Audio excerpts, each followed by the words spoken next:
So last week you should have watched the video tutorial from Adobe on how to use the crop tool, and I want to go over a couple more elements of the crop tool and also image rotation. So I have an image here that is also attached to Blackboard so you could follow along. This is going to be part of your homework assignment. So in this case I have an image that is tilted sideways and I need to completely rotate the image and then crop it. So I'm going to go up to Image from the main menu and choose Image Rotation. Now if you're using the latest updated version of the cloud, I think it actually spells it out clockwise and counterclockwise. This is the cloud, but it's one slight version earlier. So I need to rotate this image 90 degrees CCW counterclockwise. And now boom, my entire image is rotated. I still have a little bit of excess white that I want to crop off. I already have the crop tool selected here. It's the 5th tool down in your toolbar. And as soon as I select it, it gives me a bounding box. I'm going to take my anchor points and slowly drag them in from the edges until I no longer see the white spots. Now, as was covered in the video tutorial last week, I have the option to delete the cropped pixels, which in this case I certainly could because I'm just cutting off a little bit of extra white. Or if this was, I was making a smaller crop, a tighter crop, and perhaps I would want to keep the option. Sorry that keeps popping up. I'm working with a tracking pad. If I wanted to make a tighter crop and keep the parts of my image here and perhaps continue to decide what exactly is going to be in my image, I want to make sure I have delete cropped pixels turned off. So once I have this, my crop, my preliminary crop, and I have a preview of what it would look like as this part's grayed out, and I'm set with it, I'm going to commit. And if you don't want to go through with this crop, you cancel. So I go up here to my options bar and I'm going to commit to it. And I see I still have a little bit left over here. So if I want to move my image, I'm going to take the move tool. If I want to move, since I did not delete my cropped pixels, I can click inside here with my move tool and move it around, and I still see all of that extra stuff. Okay, so now moving on to my next image here, the flower image. In this case, those options that I had up there under image rotation really won't help me. This doesn't need to be rotated 180 degrees or 90 degrees. Arbitrary is the old way we used to do it, but now in the latest versions of Photoshop, there's a new feature that comes with the crop button, which is the straighten option. So I'm going to click on the crop, and now I'm going to go up to the options bar and click on the icon, which is an icon of a ruler, to straighten.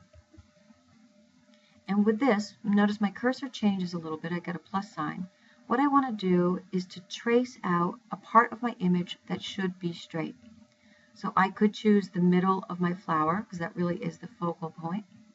But in this image, I'm going to choose the edge of my photograph. That is going to be a good guide for what I want to be straight.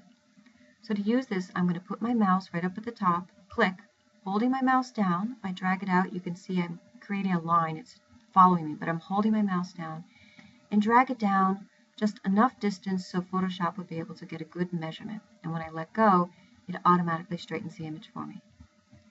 I'm still in the crop stage. I haven't finished. So I'm going to grab my anchor points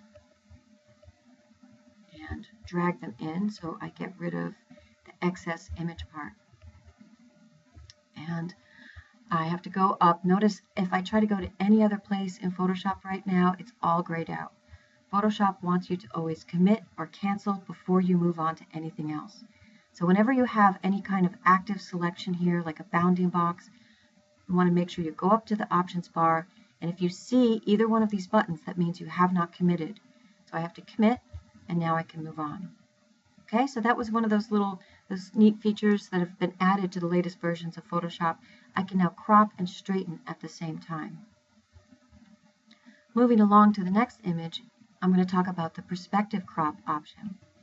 If I go back over to my toolbar and click on the crop tool and hold it down, there's another crop tool embedded within, which is called the perspective crop tool. And I'm going to select that one. With this one, I'm going to draw a selection by clicking and holding down my mouse. That didn't work. I'm going to go do it again. clicking and holding down my mouse and dragging from the top left side all the way to the bottom right side. And it gives me a grid, and I have these anchor points. What I want to do in this image, actually it looks like it's already been cropped. Let me back up, go back to the original. It wants me to cancel. Sorry, I think I probably left it at the last stage, so I'm going to do that again. Starting back from my original, take that perspective crop tool and click and drag over the entire image. I get a grid and I get anchor points. So what I want to do is I want to create a plane for Photoshop that will allow it to build, will allow it to straighten my image. So I'm building a new plane. I took my top anchor point here, and if you see, I changed the grid so that this line on the edge is parallel with the line on the building here, because this is what I want to be straight. I want to change my perspective. So I'm making a new plane, I'm building a new plane for Photoshop to be able to straighten the perspective. On this side of the image, I really don't have a lot of extra space. This image, this photograph was taken, it was a little bit too cropped. So to be able to get the correct plane, I really have to pull in this grid and make a new line that is essentially going to cut off the edge of this building, but at least the edge of the building will be straight. Okay, so on this side I had enough of an edge that I was able to have some space, and I created a parallel line. On this side I really didn't have enough space outside the building. You see how the photograph starts right down here, so I had to pull it in, and I now have a new plane for Photoshop, and when I click on the commit button, the image has been straightened. So again, that is just right in there with the crop tool as the perspective crop. And if I move over to my last example, I'll just review again. I'm going to go back to my crop tool, and this is an image I just want to straighten slightly, and I'm going to zoom in on my image so I can see it a little bit better. Go back to my crop tool, click on the straighten button, and I'm going to use the edge of one of my buildings here as my guide.